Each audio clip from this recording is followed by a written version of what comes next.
잠언 19장의 말씀에 결론에 해당되는 오늘 우리가 읽은 말씀은 권고를 들으며 훈계를 받으라고 시작을 합니다. 그리고 그 권고와 훈계라고 하는 것은 결국 어떠한 우리가 삶을 살든지 또 어떠한 일이 주어지든지 그 중심에 여호와를 경외하는 것이 있어야 된다라고 하는 것을 강조합니다. 그래서 여호와를 경외하는 자의 특징을 세 가지를 걸쳐서 20절부터 22절은 설명하는데, 첫째는 교훈에 순종한다는 겁니다.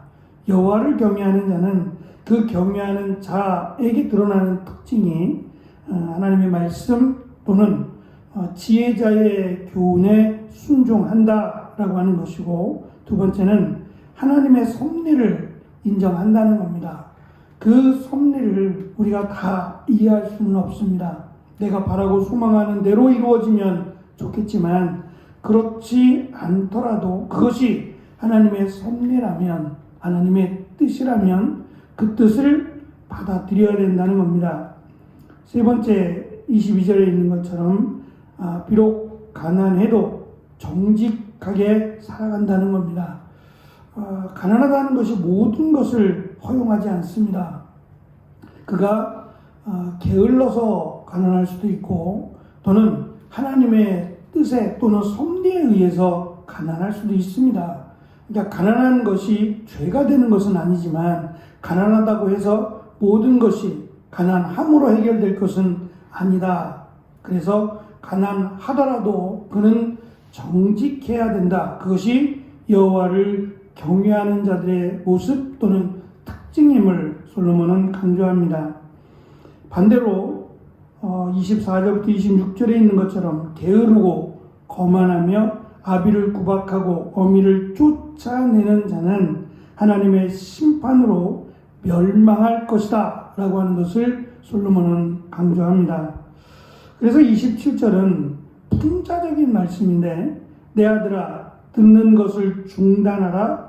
그러면 지혜의 말씀에서 떠나게 될 것이다 라고 해석을 해야만 합니다. 다시 말하면 듣는 것을 중단하면 하나님의 지혜가 그에게 임하지 않는다는 역설이라고도 할 수 있습니다. 듣기에 힘쓰라는 거죠. 말하기에 힘쓰기보다는 듣기에 힘쓰라는 이야기고, 거만한 자는 부모를 공경하지 않는 것처럼 진리나 하나님의 율법도 존중하지 않는다라고 하는 것을 기억해야 합니다. 어제 남아공에서 함께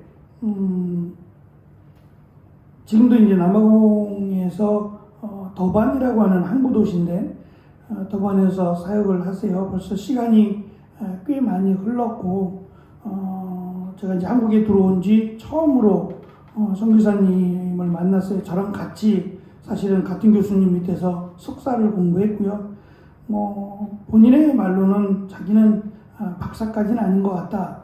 석사는 내가 선교하면서 그래도 남아공까지 왔는데 좀 공부를 해보고 싶다라고 하는 욕심에서 또 바람에서 시작을 했다면 박사까지는 조금 아닌 것 같다. 그만할 시간도 나에게는 없고 라고 해서 공부는 그때 석사를 마치고 진작에 포기했고, 지금은 이제 맡겨준 일, 선교하는 일만 감당하고 더반에 있는 한인교회에 구체적으로 말씀 안 하시는데 문제가 생겨서 거기서 이제 더반 한인교회에서 나오신 분들이 선교사님한테, 선교사님이 오래 선교를 하셨으니까 선교사님한테 함께 교회를 하자고 요청을 해왔고, 계속 거절을 했는데 결국 가서는 그냥 자기는 주일날만 그럼 그 교회를 섬기고 주중에는 선교하는 일을 하겠다라고 하는 약속으로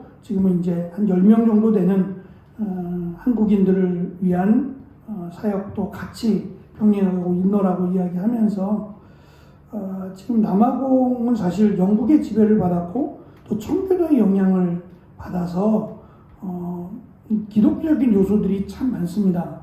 뭐 건물이라든지 또는 그들의 말이라든지 이런 문화적인 면 속에서 이 기독교적인 요소가 참 많아요. 물론 그것이 그들의 신앙이다라고 말할 수는 없습니다. 하지만 이 기독교에 대해서 굉장히 호의적이에요. 겉으로 볼 때는 마치 기독교 국가인 것처럼 보여요. 근데 오히려 더 그게 무섭다는 생각을 했어요. 혼합주의적인 성격이 짙거든요. 그러니까 모든 게 오케이. 기독교도 좋아. 그러나 뭐 자기들의 그 부족 신앙 그런 미신들도 다 포함하는 혼합주의적인, 그래서 기독교에 대해서 굉장히 호의적이지만 오히려 기독교만 믿는 것은 허락하지 않는, 오히려 더 참 문제가 많은 나라라고 생각이 드는데요. 그 남아공에 이슬람이라고 하는 그 종교가 들어와서 걷잡을 수 없이 확대되고 있다는 이야기를 하시더라고요. 특별히 이슬람은 이 물질적인 면이나 이런 면에서 뭐 압도적이어서 뭐 우리가 잘 아는 것처럼 흑인들은 빵만 주면 얼마든지 모을 수 있거든요. 근데 그들은 빵뿐만 아니라 그들이 원하는 것들을 주는 조건으로 이슬람에 포섭을 하니까 그 속도가 뭐 상상할 수 없답니다. 근데 이제 그들이 하는 그 전도 방식이죠. 선교나 전도의 방식을 이야기를 하시면서 참 우리가 좀 도움을 받는다, 좀 생각해야 되겠다라고 하는 느낌을 가졌던 것 중에 하나는, 이슬람이라고 하는 그들의 선교 전략을 보면 한 3년은 3년 이사 와서 3년은 자신의 그 종교적인 색채를 드러내지 않는데요. 이슬람이라고 하는 말을 결코 꺼내지 않는데요. 3년 동안은 그냥 이웃집 아저씨 아줌마로 살아간대요. 근데 굉장히 친절하고 굉장히 상냥한 좋은 이웃 사람으로 3년을 살아간답니다. 그렇게 해서 친숙해지고 나면 이제 3년이 지나서 자신들의 본색을 드러낸대요. 3년이 지나서 그들에게 우리 이런 모임을 하는데 제가 여기에 회원입니다. 당신을 초대하고 싶은데 꼭 한 번쯤 와주셨으면 좋겠어요. 라는 식으로. 그러니까 이제 이웃집 아저씨 아줌마로 3년 동안 친하게 지냈기 때문에 거절할 수가 없대요. 그러니까 그들은 장기 플랜을 갖고 있대요. 그들을 전도하기 위해서 굉장히 긴 시간 동안 노력을 아끼지 않는다라는 것과, 또 한 가지는 정말 이렇게까지? 라고 생각할 수밖에 없는 것이 결혼이에요. 지금 한국 사람들이 이 이슬람 여인들과 결혼하는 그 숫자가 굉장히 늘어나고 있는데요. 그들이 결혼하고 조건이 뭐냐면 그 여자의 종교인 이슬람을 받아들이는 거예요. 딱 그거 하나입니다. 그러면 그 여인이 한국인 남성과 결혼하고 또 아이를 낳고 살아가는 모든 것들을 이슬람이 지원해요. 그러니까 딱 하나, 이슬람에 가입한다. 이거 하나만 허락하면 뭐 그렇다고 해서 대단히 뭐 많은 것들을 요구하지 않습니다. 근데 이슬람을 허용하고 내가 그에게 회원이 되면 그에게 아주 전폭적인 지원을 한다라고 하는 점에서 어쩌면 종교 하나 갖는 거라고 생각하는 사람들에게는 굉장히 매혹적인 유혹이 아닐 수 없어요. 외국인 여인과 함께 살아간다는 것도, 또 그 여인과 함께 살아가면 그 이슬람에서 전폭적인 지원을 해준다라는 것도 정말 무시할 수 없는 굉장히 매력적인 조건이다라고 하는 점에서 2050년이 되면 이슬람 교도와 기독교인들이 역전이 된답니다. 숫자가. 그러니까 기독교인이 아니라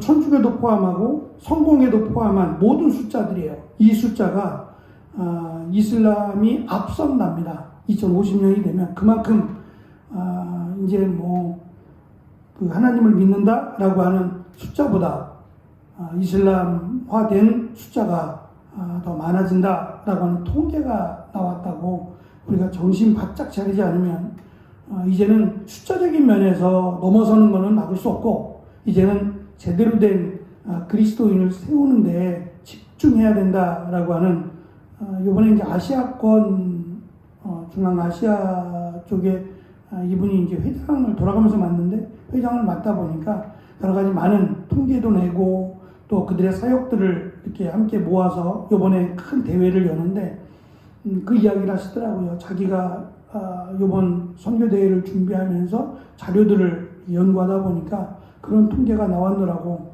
하면서 남아공도 급속도로 이슬람화되고 있다.